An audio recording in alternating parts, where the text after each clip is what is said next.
Tukio hilo lilitokea Januari 15, 2026 katika kijiji cha Madundas ambapo mtuhumiwa aliwaua watoto hao baada ya kuwakuta peke yao wakichunga ng'ombe eneo la jirani na nyumbani kwao.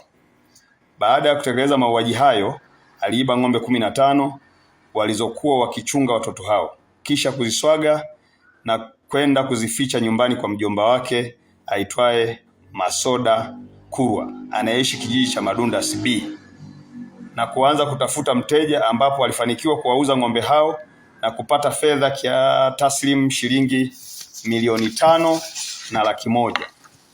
Kufuatia tukio hilo, Jeshi la Polisi mkoa wa Mbeya kupitia askari wa kuchunguza matukio ya mauaji walianza msako mkali na kufanikiwa kumkamata mtuhumiwa Doto Lubongeja pamoja na mtuhumiwa mwingine aitwaye Masoda Kurwa ambao walishirikiana kuuza ng'ombe hao.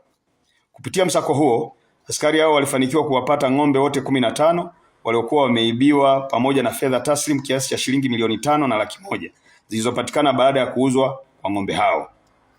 Uchunguzi wa awali umebaini kuwa chanzo cha tukio hilo ni tamaa ya kujipatia mali kwa njia isiyo halali. Upelelezi unakamilishwa ili hatua za kisheria ziweze kuchukuliwa dhidi ya watuhumiwa. Jeshi la Polisi mkoa wa Mbeya linatoa wito kwa baadhi ya wanajamii kujiepusha na tamaa za kujipatia mali kwa njia isiyo halali na badala yake kutafuta shughuli halali kwa ajili ya kujipatia kipato halali na sio kufanya uhalifu na ukatili kwa watoto kama ilivyofanyika katika tukio hili.